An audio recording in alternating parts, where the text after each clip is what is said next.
Welcome to my channel, Commerce Academy. Please like, comment, share and subscribe my channel. Welcome to my channel, Commerce Academy. Please like, comment, share and subscribe my channel. পরবর্তী class নিয়ে হাজির হয়েছি। এটা একাদশ ও দ্বাদশ শ্রেণীতে রয়েছে। গুরুত্বপূর্ণ একটি অধ্যায়, প্রত্যেক বছর এই অধ্যায় থেকে অঙ্ক আসে। ইতিমধ্যে আমি এটার উপর একটা ভিডিও করেছি, তিনটার নিয়ম নিয়ে আলোচনা করেছি, একটা ইয়ার কোয়েশ্চেন করেছি। আজকে দ্বিতীয় অঙ্ক করব আমি।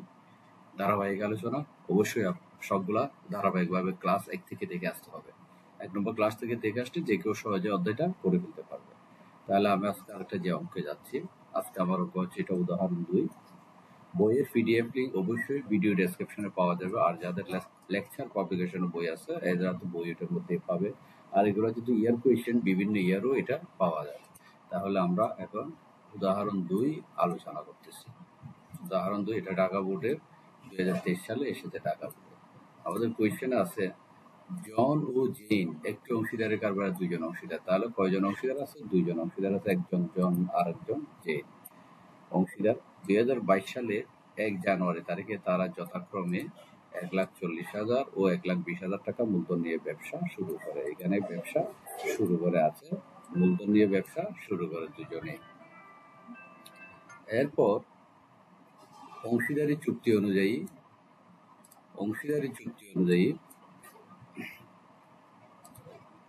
চুক্তির শর্ত অনুযায়ী প্রত্যেক অংশীদার মূলধন ও উত্তোলনের উপর 5% সুদ ধার্য করতে হবে। তাহলে আমাদের এখানে মূলধনের সুদ আছে, উত্তোলনের সুদ আছে 5% হারে। আরেকটা পয়েন্ট আমরা পাইলাম, মূলধন উত্তোলনের সুদ। জন মাসিক 1200 টাকা বেতন পাবে। তাহলে আরেকটা পাইলাম, বেতনের একটা অপশন পেলাম, জনকে 1200 টাকা করে বেতন দিতে হবে। 2022 সালে 1 অক্টোবর তারিখে জেন ব্যবসায়ী 15,000 টাকা ঋণ হিসেবে আনয়ন করে। আবার দেখা যাচ্ছে 2022 সালের 1 অক্টোবর তারিখে জেন কত 15,000 টাকা ঋণ হিসেবে আনয়ন করে। তাহলে আরেকটা পাইলাম, অক্টোবরের 1 তারিখে ঋণ নিয়ে আসছে, ঋণের একটা নতুন তথ্য পাইলাম আমরা। এরপর আছে ব্যবসা মুনাফা 2:1 অনুপাতে বন্টিত হবে। আর মুনাফা বন্টন এখানে দেওয়া আছে অঙ্কের মধ্যে, পূর্ববর্তী অঙ্কে আমরা বের করছি, এটা মূলধন অনুপাতে বলেছিল, আর এখানে অনুপাতটা আমাদের অঙ্কের মধ্যে দেওয়া আছে। তাহলে মুনাফার পাইলাম, অনুপাতে বন্টিত হবে। ওই বছর জন ও জেন যথাক্রমে 25,000 টাকা ও 20,000 টাকা কারবার করতে উত্তোলন করেছেন। তাহলে মোট উত্তোলন একসাথে দেওয়া আছে। এর আগের অঙ্ক প্রত্যেক মাসে উত্তোলন ছিল, এটা উত্তোলন একসাথে দেওয়া আছে। উত্তোলন আর একটা আইটেম পাইলাম, যেটা হচ্ছে উত্তোলন। তাহলে উত্তোলন একটা পাইলাম। উপরোক্ত সমন্বয় সাধন করার পূর্বে বছর শেষে ব্যবসায়ী নেট লাভ হয়েছিল এত টাকা। বছর শেষে ব্যবসায়ী নেট লাভ এত টাকা। প্রত্যেক অঙ্কে ব্যবসায়ী নেট লাভ আইটেমটা থাকবে। এইগুলো মূলত আমাদের আইটেম, আর তেমন কিছু নেই। করতে হবে জেনের ঋণ হিসাব প্রস্তুত করতে হবে। আমাদের একটা হিসাব তৈরি করতে হবে। 2 নম্বর লাভ লোকসান বন্টন হিসাব প্রস্তুত করতে হবে। অংশীদারদের মূলধন হিসাব তৈরি করতে হবে। এই হচ্ছে আমাদের রিকোয়ারমেন্ট। আমরা শুরুতে জেনের ঋণ হিসাবটা করে ফেলবো। এটা করার পরে এই দুইটা একসাথে করে ফেলবো, লাভ লোকসান হিসাব এবং অংশীদারদের মূলধন হিসাব। তাহলে জেনের ঋণ হিসাব শুরু করতেছি আমরা। ঋণ সংক্রান্ত আলোচনা, এই যে এই ঋণের সুদ সংক্রান্ত আলোচনায় ঋণের কথা আলোচনা আছে। দেখো এখানে অংশীদারদের ঋণের সুদ দুইবার যাবে, দুইবার সুদের হিসাব দুইবার যাবে।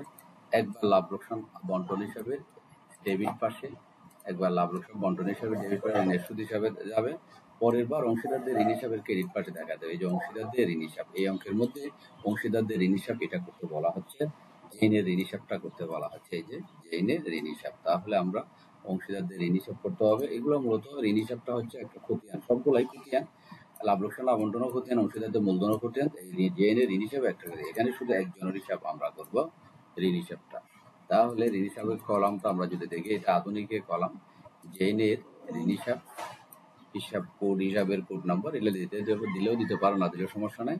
তারপর এদিকে তারিখ আছে, এটা একটা 4 গড়া খতিয়ান। বিবরণ, জাবেদা পৃষ্ঠা, ডেবিট টাকা, ক্রেডিট টাকা আছে, আবার জের আছে, ডেবিট টাকা আছে এবং ক্রেডিট টাকা আছে। এই যে এগুলো আমরা পাইলাম। এরপর এটা হচ্ছে 4 কলাম, লেজার, ডেবিট, ক্রেডিট, আর জেরের ক্ষেত্রে ডেবিট ক্রেডিট। তোমরা যারা খতিয়ান করেছো একটু ফার্স্ট আওয়ারে, আশা করি সবগুলো বুঝে যাচ্ছে। 4 গড়া খতিয়ান, এই খতিয়ানটা মানে ঋণ হিসাবটা, জেনের ঋণ হিসাবটা তৈরি করতে হবে। তাহলে ঋণের হিসাব তৈরি করতে গেলে জেনের ঋণ কত আছে প্রথম সেটা দেখতে হবে। দেখো জেন এই যে 1 অক্টোবর 2022 সালের 1 অক্টোবর তারিখে জেন ব্যবসায়ের জন্য 15,000 টাকা ঋণ এনেছে। তাহলে ঋণ এনেছে কত টাকা? 15,000 টাকা। এটা এই 2022 সাল অক্টোবর 1 এই ঋণের জন্য লিখতে হয় নগদান হিসাব। কেননা নগদে যদি ঋণ আনে, তোমরা 11 ক্লাস জাবাদাই শিখেছ, ঋণ নিয়ে আসলে নগদান হিসাব ডেবিট, ঋণ হিসাব ক্রেডিট। এটা জাবাদা হয় নগদান হিসাব ডেবিট, ঋণ হিসাব ক্রেডিট। তাহলে নগদান হিসাব উল্টো নাম। এই ঋণ হিসাব যেহেতু ক্রেডিট হয়েছে জেনের ঋণ হিসাব, জেনের আমরা জাবাদা নগদান ডেবিট, জেনের ঋণ ক্রেডিট, তাহলে নগদানে লিখতে হবে। আমি যদি তোমাদের জাবাদাটা এখানে লিখে দেখাই, তাহলে তোমরা আরো যে বিষয়টা ক্লিয়ার বুঝতে পারবা। মানে খতিয়ান, এটা যে একটা খতিয়ান, নগদান হিসাব ডেবিট, নগদান হিসাব ডেবিট,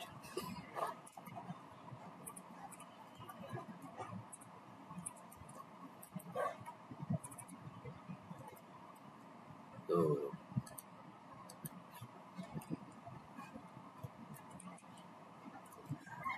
নগদান হিসাব ডেবিট, জেনের ঋণ হিসাব হিসাব ক্রেডিট। এটা হচ্ছে মূলত এই জেনের ঋণ আছে। এখানে এই যে জেন কোথায়, এই যে জেন ব্যবসার জন্য 15,000 টাকা ঋণ এনেছে, জেন ব্যবসার জন্য 15,000 টাকা ঋণ এনেছে। এই ঋণ আনলে ঋণের জাবাদা হচ্ছে নগদান হিসাব ডেবিট, নগদান হিসাব ডেবিট, আর জেনের ঋণ হিসাব ক্রেডিট। যে বিষয়টা আমরা বুঝলাম। এই যেটা এখন এই যে জেনের ঋণ হিসাব, এই যে এখানে আসা আমাদের খতিয়ান হচ্ছে জেনের ঋণ হিসাব। এটা যেহেতু খতিয়ানের এই ঋণ হিসাবের ঋণ ক্রেডিট হয়েছে, জেনের ঋণ ক্রেডিট হয়েছে, উল্টো নাম কি? উল্টো নাম হচ্ছে নগদান হিসাব। তাহলে আমাদের এখানে নগদান হিসাবটা লিখতে হবে। এইখানে নগদান হিসাবটা লেখা গেল। এবং টাকাটা কোথায় বসবে? জেন যেহেতু ঋণ ক্রেডিট হয়েছে, টাকাটা ক্রেডিট করে, এই যে ক্রেডিটের করে 15,000 টাকা ক্রেডিটের করে বসছে। আশা করি বোঝা গেল। এই ক্রেডিটের করে বসার পরে আবার এই জেনের করে ক্রেডিটে 15,000 টাকা বসাতে হয়। তোমরা খতিয়ানের নিয়ম জানো। এটা বসে গেল। এরপরে আমাদের কি করতে হবে? 2022 সালের 1 অক্টোবর তারিখের থেকে, অক্টোবর 1 তারিখ থেকে আমাদের অঙ্ক শেষ হচ্ছে ডিসেম্বরে। যেহেতু এটা 1 বছরের অঙ্ক, জানুয়ারিতে শুরু, ডিসেম্বরে শেষ। এই অক্টোবর, নভেম্বর, ডিসেম্বর। দেখো অক্টোবর 1 অক্টোবরে শুরু হয়েছে, তাহলে অক্টোবর থেকে করা শুরু করো। অক্টোবর, নভেম্বর, ডিসেম্বর, 3 মাসের সুদ বের করতে হবে। আর 3 মাসের সুদ কেমনে বের করবো আমরা? এই 15,000 টাকা ঋণের সুদ দিতে গেলে এটা আবার দেখতে হবে। মূলধন এবং উত্তোলনের উপর 5% সুদ দেওয়া আছে। ঋণের উপর কোনো সুদের হাত দেওয়া না। আমরা আমাদের নিয়মে বলছিলাম ঋণের যদি সুদের হাত দেওয়া না, ঋণের সুদের হাত দেওয়া না থাকলে 6% ধরতে হবে। তাহলে সুদের হার নাই, 6% ধরতে হবে। আর মাস দেওয়া না থাকলে 6 মাস ধরতে হবে। এখন মাস দেওয়া আছে, অক্টোবরে নিয়েছে টাকাটা, মাস দেওয়া আছে কিন্তু হারটা দেওয়া নাই। তাহলে হার বের করতে হবে। এই 15,000 টাকার 6%, আমি ক্যালকুলেটর নিয়ে আসতেছি। তাহলে দেখো ক্যালকুলেটর নিয়ে আসলাম। আমাদের কি করতে হবে? এই 15,000 টাকার 6% বের করতে হবে। 15,000 গুণ 6%, 6% সমান আসছে এই 900 টাকা। 15,000 6% বেড়েছে, 900 টাকা সুদ বেড়েছে। আর জেনের লোনটা যেহেতু নিয়েছে কখন? অক্টোবর 1 তারিখে। অক্টোবর 1 তারিখ থেকে হিসাব করো, তাহলে অক্টোবর, নভেম্বর, ডিসেম্বর, তাহলে 3 মাস। তাহলে এইটা হচ্ছে যেটা 6% ক্যালকুলেটর আমাদের, যে এই 15,000 টাকা 6% যেটা বেড়েছে 900 টাকা, এটা 1 বছর। আমরা জানি 1 বছর সমান 12 মাস। তাহলে এটাকে 12 দিয়ে ভাগ করতে হবে, ভাগ 12, তাহলে 1 মাসের সুদ আছে 75 টাকা। আর অক্টোবর থেকে ডিসেম্বর পর্যন্ত, অক্টোবর, নভেম্বর, ডিসেম্বর, 3 মাস, 3 দিয়ে গুণ করো। 3 দিয়ে গুণ করলে কত হবে? 225 টাকা চলে আসলো। তাহলে ঋণের সুদ 225 টাকা চলে আসলো। এই যে ঋণের সুদ 225 টাকা বসে দিচ্ছে। তাহলে লাভ লোকসান আবন্টন হিসাব, ঋণের সুদ বলে 225 টাকা ক্রেডিটে বসছে। এই 15,000 টাকা ক্রেডিট আছে, আর এই 225 টাকা ক্রেডিট আছে। দুইটা ক্রেডিট হলে ক্রেডিটে কি করতে হয়? যোগ করতে হয়। আমরা জানি ক্রেডিটে যোগ, ডেবিটে যোগ, আর ক্রেডিটে বিয়োগ। তাহলে এটাকে এই 225 টাকা ক্রেডিট আছে, এই 15,000 টাকা ক্রেডিট আছে। 15টার সাথে এই 225 করলে, এই যোগ করলে তাহলে কত হবে? এই 15,225 টাকা হবে। তাহলে আমি একটু করে তোমাদের দেখিয়ে দিচ্ছি। আমাদের ব্যালেন্স করে আছে এই ক্রেডিটে 15,000 টাকা আছে, আর নতুন করে আসছে 225 টাকা। তাহলে এটাও ক্রেডিট, এটাও ক্রেডিট। দুইটাই যদি ক্রেডিট হয়, তাহলে ক্রেডিটে কি করতে হবে? এটাও ক্রেডিট, এটাও ক্রেডিট। মানে সেকেন্ড লাইনের সাথে তার উপরের ব্যালেন্সের লাইনে এটা যোগ করার পরে ক্রেডিটে যোগ করলে ক্রেডিট হয় এই 15,225 টাকা। এই টাকাটা আসছে যোগ করার পর। আশা করি এই কেমনে হয়েছে 15,225 টাকা, এটা বুঝে। একটু খতিয়ান যারা জানো, এগুলো এত কিছু কথা বলতেও হয় না, অটোমেটিক হয়ে যায়। তাহলে হয়ে গেল এটা। আমাদের তাহলে ঋণ হিসাব শেষ, 2 নম্বরের কাজ করে ফেলছি। এখন আমাদের করতে হবে লাভ লোকসান আবন্টন হিসাব এবং অংশীদারদের মূলধন হিসাব। আমরা এই দুইটা হিসাব একসাথে আঁকবো এবং একসাথে করব। তাহলে প্রথম লাভ লোকসান হবে, দেখো প্রথম নাম জন ও জেনের লাভ লোকসান আবন্টন হিসাব 2022 সালের, যেহেতু আমাদের এখানে 22 সাল দেওয়া আছে শুরুতে, যে 2022 সাল জানুয়ারি 1 তারিখ, আর 1 বছরের জন্য হলে ডিসেম্বর হবে, জানুয়ারি থেকে ডিসেম্বর, এগুলো সবগুলো 1 বছরেরই। 2022 সালের 31শে ডিসেম্বর তারিখে সমস্ত বছরের জন্য এদিকে টাকা, এদিকে হচ্ছে বসে গেল, আর বিবরণ টাকা, বিবরণ টাকা, লাভ লোকসান আবন্টন হিসাব আঁকা হয়ে গেল। এখানে এই পেজে যতটুকু আছে বাকি অংশ তার উপরে পেজে আছে এখানে। এরপর হচ্ছে সেখানে হচ্ছে অংশীদারদের মূলধন হিসাব, এটা আগে বলতে হবে। এদিকে ডেবিট, এদিকে আঁকার সময় পুরো পেজকে অর্ধেক ভাগ করে ফেলবা, অর্ধেক সুসম্পূর্ণ পেজকে অর্ধেক ভাগ করে তারপর তুমি আঁকা শুরু করবা। যেমন আমি যদি তোমাদের দেখাই, এই যে যেটা যদি আঁকার নেই, আমরা হচ্ছে যে এটা পুরো পেজ, এই পুরো পেজের প্রথমত এইদিকে পুরো পেজ, এই এটা আঁকে ফেলবা। এই পুরোটাকে একটি সারিতে আঁকার পরে এটা অর্ধেক করে ফেলবো, অর্ধেক করে এই যে অর্ধেক করার পরে প্রথম অর্ধেক হচ্ছে এই অর্ধেক হচ্ছে ডেবিট, এদিকে হচ্ছে ডেবিট, আর এদিকে হচ্ছে কি ক্রেডিট। এরপর আমাদের কলাম ভাগ করতে হবে। এই তারিখের জন্য এটা তারিখ, হ্যাঁ, এটা ওইটা টেনে দিতে হবে তারিখ। তারিখের পরে আমাদের আসতেছে এই দুইজন হিসাবের অংশীদারের নাম, একজন এই পরিমাণ, এখানে পরিমাণ টাকা লেগে জন এর জন্য একটা টাকার দর, জেনের জন্য একটা টাকা, এভাবে তারিখ। তারপর এদিকে আবার বিবরণ টানতে হবে, জনের জন্য একটা ঘর, জেনের জন্য একটা টাকার ঘর, এগুলো এঁকে ফেলতে হবে। এটা টাকার পরিমাণটা টানে দিবে। এইভাবে আঁকার পরে যে কোনো একরকম আঁকলেও হয়, ইচ্ছে করলে জন ও জেন একসাথে লিখে এই পুরো এতটুকু টানে দিতে পারবা, নিচে টাকাটাও লিখতে পারবা। এইভাবে কলামটা আঁকার পর তাহলে আমরা কাজ শুরু করবো। ধরে নিলে আমাদের কাজ শেষ, আমরা অংশীদারদের মূলধন হিসাব এঁকে ফেলছি, এখন আমরা কাজ করবো। আমরা জানি 2 জন অংশীদার তাহলে 2 জনের নাম থাকবে, আর 3 জন অংশীদার নাম তাহলে 3 জন থাকবে। এখন আমরা প্রশ্ন থেকে ধারাবাহিকভাবে এই বিষয়টা দেখবো।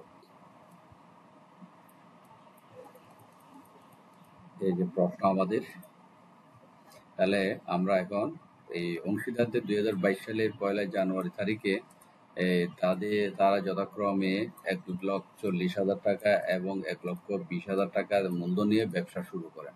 তাহলে আমরা এটা পাইলাম, এগুলো মুছে দিই।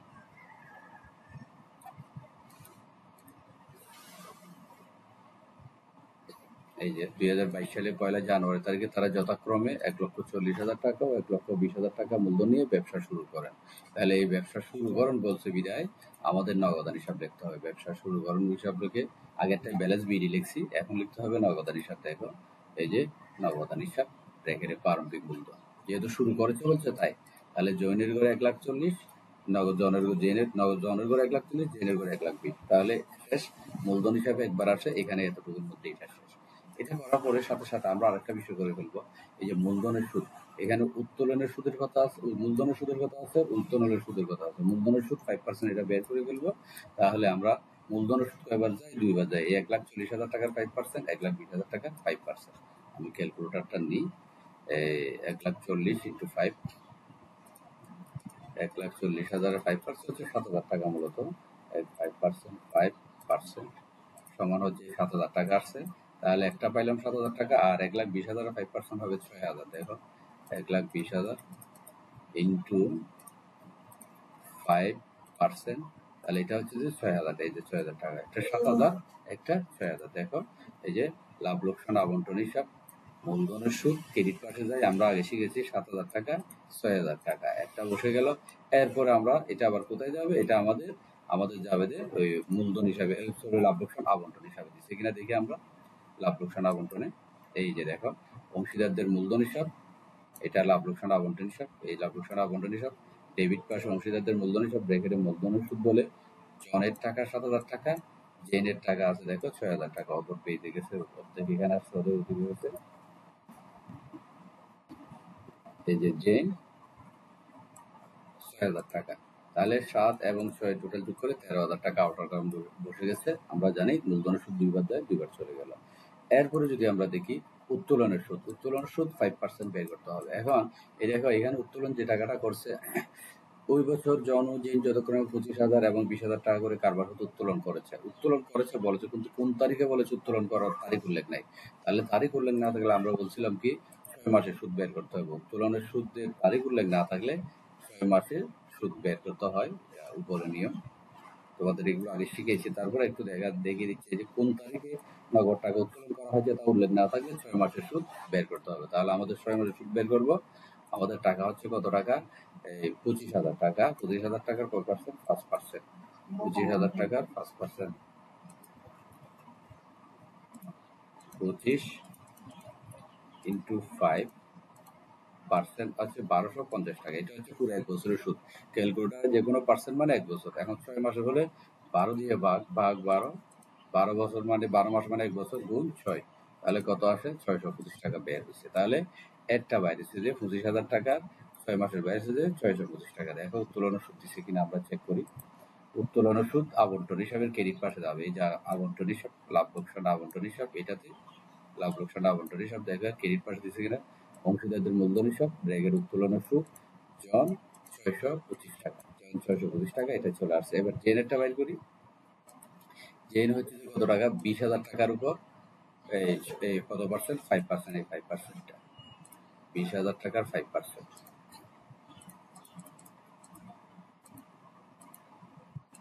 5% বের হলো কত? 1,000 টাকা। 1,000 টাকা 6 মাস, অর্ধেক 12 দিয়ে ভাগ 6 দিয়ে গুণ, গুণ 6, 12 দিয়ে ভাগ 6 দিয়ে গুণ করলে হচ্ছে 500 টাকা। অথবা আমরা ইচ্ছে করলে 1,000কে 2 দিয়ে ভাগ করলে হয়। হ্যাঁ, অর্ধেক মানে অর্ধেক 2 দিয়ে ভাগ। তাহলে এদিকে আসছে কত? 500 টাকা।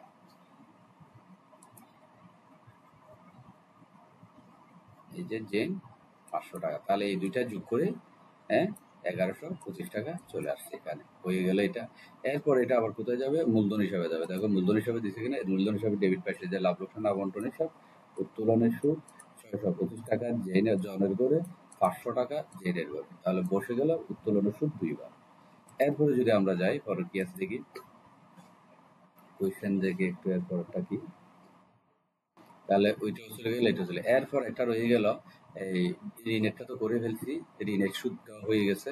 আচ্ছা, ঋণের সুদ বলি নাই মনে হয়। ঋণের সুদ হবে যে আয় লাভ লোকসান, এই ডেবিট পাশে আবন্টন হিসাবে ডেবিট পাশে যে ঋণের সুদ। দেখো এই জেনের ঋণ হিসাব, ব্র্যাকের ঋণের সুদ কত টাকা? 250 টাকা। এই এখানে চলে আসছে। এই ঋণের সুদটা এখানে আসছে, আমরা আগে বাইর করছিলাম। আর কোথায় আসছে? ঋণ হিসাব আসছে 250 টাকা। এইখানে ঋণ হিসাবে, এই ঋণ হিসাবে, এই জেনের ঋণ হিসাব, লাভ লোকসান বন্টন হিসাব, ঋণের সুদ বলে 225 টাকা এখানে আসছে। আশা করি বোঝা গেল। এটা ঋণের সুদ চলে গেল। এরপর কি আছে দেখি। এরপর জন মাসিক 1200 টাকা করে বেতন পাবে। এখানে শুধু বেতন পাবে বলছে, আর কিছু বলে নাই। যেহেতু এখানে পূর্বে আছে, তাহলে এই বেতনটা কয়বার যাবে? 2 বার যাবে। বেতনের বিষয়ে কিছু না বললে পরে পূর্বে পাইলে আমরা এটা 2 বার হিসেবে দেখাই। বেতন নিয়ে আলোচনা করেছি। তাহলে এই বেতনটা 2 বার। মাসিক যেহেতু বলছে 1200 টাকা, এটাকে 1 বছরে নিতে হবে। তাহলে মাসিক 1200 টাকা হলে বছরে কত? 1200 ইন্টু 12, 1200কে 12 দিয়ে গুণ করলে 12 মাসে 1 বছর, তাহলে কত? 14,400 টাকা বেতন পাবে। এই বেতনটা 2 বার যাবে, যেহেতু পূর্বে উল্লেখ আছে সব উপরোক্ত সমন্বয়গুলো সাধন করার পূর্বে। তাহলে প্রথম আবন্টন হিসাবে ডেবিট পাশে দেখো দিচ্ছে কিনা। এই জনের মূলধন হিসাব, ব্র্যাকেটে বেতন 14,400, 14,400। এখানে ব্র্যাকেটে একটা বিষয় লিখে দিবা, হয়তো এখানে এটা এই বেতনটা আসছে কত? বেতনটা আসছে যে 1200-র সাথে 1200 গুণ 12, 12 মাসে 1 বছর গুণ করলে 14,400, এটা হয়ে গেল। এরপরে এই যে ঋণের সুদ, ঋণের সুদ এটা নোট করে নাই মনে হয়, নোটটা করে দেখাতে হবে। এখানে অঙ্কের মধ্যে নোট করে নাই। এই ঋণের সুদটা একটু নোট করে দেখাতে হবে। এটা আসছে কিভাবে? এটা মূলত ঋণের সুদটা আসছে, আমি নোটটা এইখানে দেখাই দিচ্ছি, এই জায়গায় দেখা দিচ্ছি। আচ্ছা, ঋণটা কত টাকা আগে সেটা দেখি। ঋণ ছিল যে 15,000 টাকা। 15,000 টাকা পার্সেন্ট ছিল কত পার্সেন্ট? পার্সেন্ট তো 6%, যেহেতু ছিল না 6%, আর অক্টোবর থেকে ডিসেম্বর পর্যন্ত 3 মাস। তাহলে 15,000 6%, 3 মাস। এটা লিখতে গেলে কেমনে লিখবা? এটা এখানে আমি এই জায়গায় ঋণের সুদ বাইরে নোটও করা যায়, ব্র্যাকেট দিয়ে 15,000, আমি ইংরেজিতে লিখছি, তোমরা কিন্তু বাংলায় লিখবা। হ্যাঁ, 15,000 ইন্টু এই 6%, যেহেতু পার্সেন্টেজ দেওয়া নাই, 6%, 15,000-এর 6%, আর হচ্ছে কত? 3 মাসের ইন্টু এই 12 দিয়ে ভাগ 3 দিয়ে গুণ, 3 ভাগ 12, 12 ভাগ 3, ব্র্যাকেট শেষ। তাহলে 15,000-এর 6% ক্যালকুলেটর বাইর করবো, এটাকে 3 দিয়ে গুণ করবো, 12 দিয়ে ভাগ করবো, 12 দিয়ে ভাগ করলে ফলাফলটা চলে আমি এখানে দেখাচ্ছি এই যে।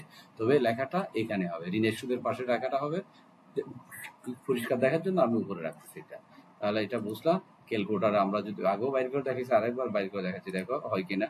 তাহলে এই 15,000 ইন্টু 6%, 15,000 ইন্টু 6% সমান হচ্ছে 900 টাকা বাইরে। সেই 900 টাকাকে 12 দিয়ে ভাগ 3 দিয়ে গুণ, ভাগ 12 গুণ 3, তাহলে কত আসে? এই 225 টাকা চলে আসছে। এখানে 225 টাকাটা বসে যাবে, এই যে এখানে বসা আছে, এখানে 225 টাকা লেখা আছে, আর তো উপরে তার মূল্য ঋণ হিসাবে ওখানে দেখাইছে। তাহলে এই নোটটা, এখানে যে নোটটা আমি করে দিচ্ছি, এটা খাতায় করে দিব, এখানে পাশে লিখে দিলে হবে, অথবা এখানে লিখে দিলেও হবে। আমরা এখানে যে ঋণ হিসাব করছি, এখানে এটার নিচে এই লাইনের নিচেও লিখে দিলে হবে, যে কোনো এক জায়গায় লিখে দিলে হবে। তাহলে ঋণের সুদটা হয়ে গেল, আর কি রয়ে গেল দেখি, বেতন, জনের বেতন হয়ে গেল, ঋণের সুদ হয়ে গেল, উত্তোলন। আর এই যে উত্তোলন 25,000 টাকা, 20,000 টাকা উত্তোলন কয়বার যায়? একবার যায়। এই 25 এবং 20 মূলধন হিসাবে দেখাতে হবে। দেখো এই যে উত্তোলন হিসাব, এইটা কিন্তু উপরে দেখাবে সবসময়। উত্তোলন হিসাব এবং নগদান হিসাব এগুলা বা উপরে দেখাতে হয়। এরপরে লাভ লোকসান আবন্টন করে হেডিং এর নিচে এগুলা। তাহলে উত্তোলন হিসাব এর করে 25,000 টাকা, আর এর করে হচ্ছে 20,000 টাকা। দুইটাই জিনিস আশা করি তোমরা দেখতেছো। এটা একবার উত্তোলন যায়, একবার। আর কি আছে দেখি, এটা শেষ। এরপর আছে উপরোক্ত সমন্বয় সতর্ক, তার নির্লাভ হয়েছিল 1,30,000। এই নির্লাভ টাকাটা কোথায় যায়? এটা মূলত আবন্টন হিসাবে যায়, একবারেই যায়। এটা এখন এই যে লাভ লোকসান হিসাব, ব্র্যাকেটে নেট লাভ কত? 1,30,000 টাকা, এখানেই শেষ এটা। তাহলে আমাদের আর কিছু আছে কিনা দেখি, আমাদের আর কিছুই নেই। এখন শুধু লাভটা বের করবো, লাভটা বের করে এই অনুপাতে ভাগ করবো। হ্যাঁ, ব্যবসায়ী এদের কতটা লাভ করছে বা ক্ষতি করছে সেটা বের করবো, বের করে 2:1 অনুপাতে ভাগ করবো। কালকে আমি একটা দেখাইছি, মূলধন অনুপাত থেকে এরকম অনুপাত বের করছি, 4:3, ওইটা দিয়ে ভাগ করে দেখাইছি। এখন হচ্ছে যে 2:1। তাহলে দেখো, এই আমাদের প্রথম কাজ হচ্ছে যে কি, এই এদিকের ক্রেডিট পাশের টাকা, যেমন এখানে কত 1,30,000 টাকা আছে এটা, এবং এই যে এখানে আছে 1125 টাকা, 1125 টাকা, এই দুইটা যোগ করতে হবে। এই দুইটা ওদিকে 1,30,000, এখানে 1125 যোগ করলে কত আসছে? 1,31,125 টাকা। এই টাকাগুলা থেকে এইদিকে কত আছে? এই যে 7,000, এটা ইনার কলম থেকে এখানে চলে আসছে। তাহলে আমি ইয়ে করে দেখাই, চিত্রের মাধ্যমে দেখাই সুন্দর করে। যেহেতু দুইটা পাতা থেকে একটু সমস্যা হয়ে গেছে। আমরা ওদিকের 1,30,000 এবং এই 25,000, এই দুইটা যোগ করে কত হয়েছে যে 1,31,125 টাকা। আর এদিকে আছে আমরা পাইছি কত? এই তিনটা ফিগার পাইছি। মূলধনের সুদ এটা পাইলাম, তারপর জনের বেতন পাইলাম, এবং ঋণের সুদ এটা তিনটা পাইলাম। তাহলে এই 1,31,000 যোগফল থেকে এই টাকা তিনটা বিয়োগ করবো ক্যালকুলেটরে। বিয়োগ করে বিয়োগফল যেটা হবে সেটা হবে এই টাকাটা বের হবে। বিয়োগফলটা এটা বের হবে। এটা বের করার পরে আমরা এই বিয়োগফলকে কি করব? 2:1 অনুপাত। আমাদের কোয়েশ্চেনে আছে 2:1 অনুপাত। 2:1 অনুপাতে এটা বন্টন করলে এই ফিগার দুইটা আসবে। এখন আমি তোমাদের দেখাচ্ছি আসে কিনা। তাহলে আমরা আবার একবার বুঝি, এগুলো সব যোগ করার পরে 1,31,000 আসছে। এই 1,31,000 টাকা থেকে এই তিনটা ফিগার মাইনাস হয়েছে, মাইনাস হয়ে এই ফলাফলটা আসছে।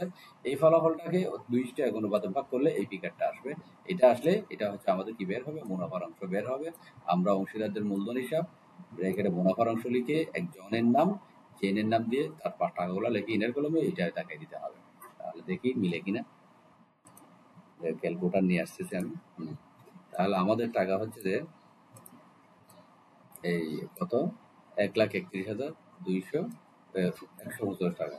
1,31,125, 1,31,125 মাইনাস 13,000 টাকা, মাইনাস 13,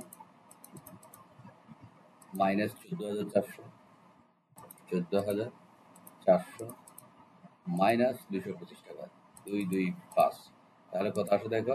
1,03,500 টাকা। এই 1,03,500 টাকা এটা পাই গেছে আশা করি। এই 1,03,500 টাকাকে আমাদের অঙ্কের অনুপাত অনুযায়ী, অঙ্কের অনুপাত হচ্ছে কত টাকা? কত? 2:1 অনুপাত হচ্ছে 2:1। তাহলে 2:1 হলে এটা যোগ করো, 2 এর সাথে যোগ করলে কত হবে? 2:1 দেওয়া আছে আমরা।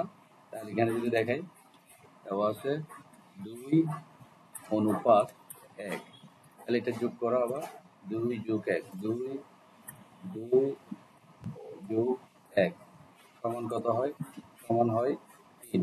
তাহলে আমাদের ক্যালকুলেটর দিয়ে ভাগ করতে গেলে এই 3কে এই 2কে 2 দিয়ে ভাগ হবে, 3/2 অনুপাত, আবার 1কে 3 দিয়ে ভাগ হবে, 1/3। এই তাহলে এই অনুপাত 2:1, 2 এবং 1 যোগ করতে হবে, 2×1=3। হ্যাঁ, আবার নিচে লিখতে হবে এই 2×1 যোগ করে 3। এরপর কি করতে হবে? এই 2কে এই যোগফল 3 দ্বারা ভাগ, তাহলে 3/2। আবার এই 1কে যোগফল দ্বারা ভাগ, 3/1। এটা লেখার পরে এই আমাদের ক্যালকুলেটরে এই কাজগুলো দেখে দিতে হবে। এটা এখানে একটা বিষয় লিখতে হবে, এগুলো নোটটা মূলত অঙ্কের পরের দিকে দেখাতে হবে। এই কাজটা অঙ্কের পরের দিকে কাজটা দেখাতে হবে। এরপরে যদি আমরা যাই, আর এখানে ইচ্ছা করলে আরো কিছু তোমরা লেখা লিখতে পারো। যে লেখাগুলো হচ্ছে দেখি লাভ লোকসান, অংশীদারদের মুনাফার অংশ বন্টন, অংশীদারদের মুনাফার অংশ বন্টন, অংশীদারদের মুনাফা মুনাফা মুনাফা বন্টন, মুনাফা অংশীদারদের মুনাফা বন্টন লিখে এই কাজটা দেখাতে পারো। অংশীদারদের মুনাফা বন্টন লিখে এই কথাগুলো লেখাতে পারো। এটা লেখার পরে আমরা কি করব? আমরা করব এরপর আমরা কি করব? এরপর আমরা আমাদের মুনাফা ছিল কত? আমাদের মুনাফা হয়েছে যে 1,03,500। তাহলে আমরা এখন কি করব? এই এখানে জন পাবে প্রথম অংশীদারের, আমাদের প্রথম অংশীদারের নাম হচ্ছে জন। এই যে জন, প্রথম অংশীদারের নাম হচ্ছে জন। তাহলে আমরা এখানে লিখব জন পাবে, জন পাবে 1,03,500, 1,03,500। এটাকে 2 দিয়ে গুণ 3 দিয়ে, বা গুণ 3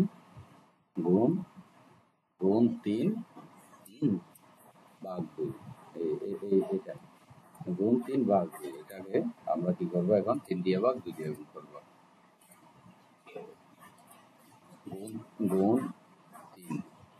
গুণ 3 ভাগ, না সরি, গুণ 2 ভাগ 3। এই যে এটা 2/3, জন পাবে 1,03,500-কে 2 দিয়ে গুণ 3 দিয়ে ভাগ, উপরটা দিয়ে ভাগ 3 দিয়ে গুণ গেল। ফলাফল যা আসে এই টাকাটা এখানে লিখে ফেলতে হবে। ফলাফল আসবে মূলত এই টাকাটাই, এই 69,000 টাকা এটা আসবে। আমি ক্যালকুলেটর দিয়ে আবার দেখিয়ে দিব। 69,000 টাকা, 69,000 এটা আসবে। এখন জনের পরে জেন পাবে, জেন পাবে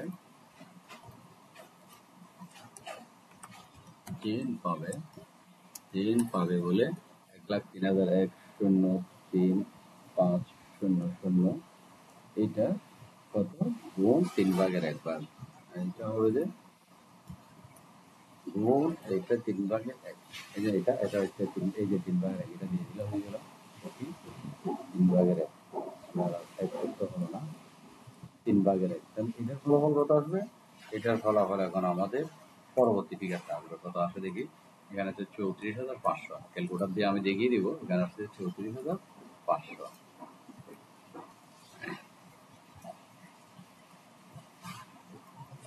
34,500। তাহলে আমাদের ফলাফল এই দুটা মুনাফা বের হয়ে গেলে এটা বাইরে একটা নোট করে দেখে দিতে হবে। এই যে আমি এখানে যে হিসাবটা করলাম, বাইরে একটা নোটের মাধ্যমে এটা দেখে দিতে হবে। আশা করি তোমরা এটা বুঝছো, এটা নোটটা করে দিবা।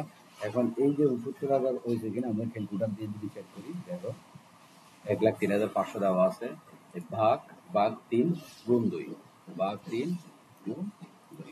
দেখো এই যে 69,000 টাকা মিলে গেল, 69,000 টাকা এটা মিলে গেল। সেকেন্ড এটা মিলে কিনা দেখি, অবশ্যই মিলবে, না মিলে কোনো কারণ নেই। হচ্ছে 1,03,500, 1,3,500 ভাগ 3 গুণ 1, ভাগ 3 গুণ 1, তাহলে 34,500। এই যে 34,500, আশা করি মিলে গেল, তোমরা বুঝে গেলে। তাহলে এই কাজটা আমরা করে দিলাম, মুনাফার অংশ বের হয়ে গেলে এখানে করে দিলাম। এটা শেষ, আমাদের অঙ্কটাই শেষ করছি। এখন আমরা কি করবো?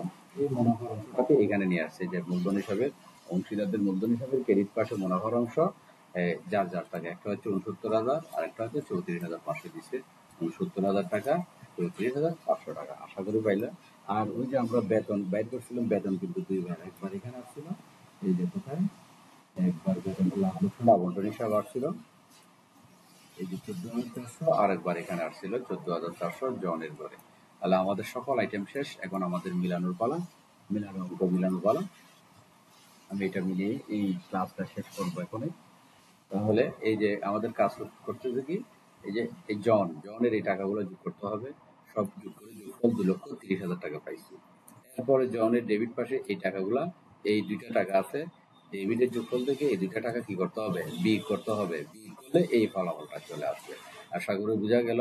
এবং এই ফলাফলের জন্য লিখতে হবে ব্যালেন্স সিডি, ব্যালেন্স সিডি লিখতে হয় বিয়োগফলটাকে, এই বিয়োগফলটাকে ব্যালেন্স সিডি হিসাবে দেখাতে হবে। এইভাবে আমরা জেনের টাকা করবো, জেনের এগুলো সব যোগ করবো, যোগফল হচ্ছে 1,60,500। এই 1,60,500 থেকে জেনের এখানে দুইটা ফিগার আছে, এই দুইটা ফিগার 20,000 এবং 500, এটা বিয়োগ করবো। 20,000 এবং 500 বিয়োগ করার পরে যে ফলাফলটা আসবে সেটা হচ্ছে এই ফলাফলটা 1,40,000। তাহলে এই 1,40,000 টাকা আমরা পাই গেলাম, আমাদের কাজ শেষ। এখন হচ্ছে যে পরবর্তীতে কি করতে হবে, ব্যালেন্স সিডিটা লিখলাম, এই সিডিটা পরবর্তী লাইনে এই ব্যালেন্স বিডি দেখাতে হবে। সিডি তবে লিখতে হবে যে আমাদের অঙ্ক ছিল যে 2022 সালের এবং এই 22 সালের শেষ তারিখ ডিসেম্বর 31 তারিখে সিডি লিখতে হয়। আবার এরপরে ব্যালেন্স বিডি লিখতে হবে যে এই তারপর বছরের শুরুর তারিখ 2023 সালের জানুয়ারি 1 তারিখ, ব্যালেন্স বিডি লিখে এই টাকা দুইটা সিডির টাকা এবং যেখানে যে আমরা সিডি দুটো বাইর করছি এই সিডির টাকা দুটা এখানে ব্যালেন্স বিডি লিখে দিতে হবে, এটা লিখে দিতে হবে, এটা লিখে দিতে হবে। আশা করি এটাতে 1,40,000, এটা হচ্ছে যে এই ফিগারটা, আর এটা হচ্ছে যে এই ফিগারটা। আশা করি তোমরা বুঝে গেলা। এই অঙ্কটা অবশ্যই প্র্যাকটিস করে ফেলবা, এইরকম আর 2-3টা অঙ্ক প্র্যাকটিস করলে অঙ্ক অবস্থায় শেষ, সব প্রায় বুঝে গেলা। ওকে, ভালো থেকো, আল্লাহ হাফেজ।